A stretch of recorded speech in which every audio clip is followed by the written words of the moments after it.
MP and businessman Clive Palmer has fired the latest salvo in a bitter row with the Newman government over his power and influence in Queensland.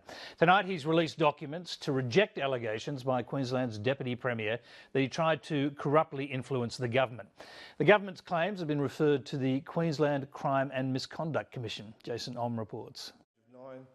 Clive Palmer and the Newman government have been locked in a very public and personal slagging match.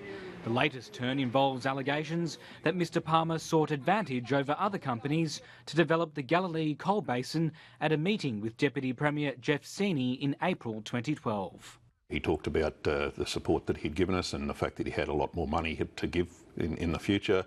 He wanted special treatment. He wanted us, our government, to act inappropriately, to make decisions. Corruptly?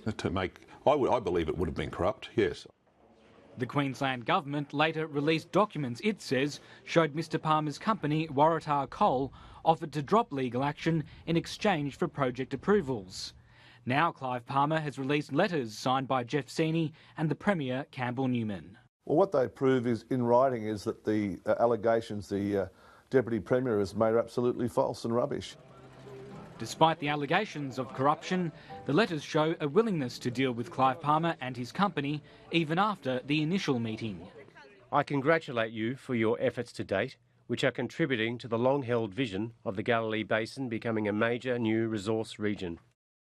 And later, in a letter addressed Dear Clive, I reiterate my preparedness to meet with you personally on a regular basis, and I value the progress we have made today on repairing the relationship between your company and our government.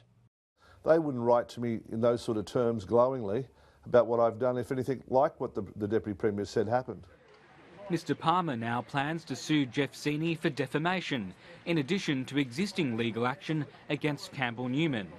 Tonight, Mr Seeney has told Lateline the letters are consistent with the way the government treats all mining proponents equally.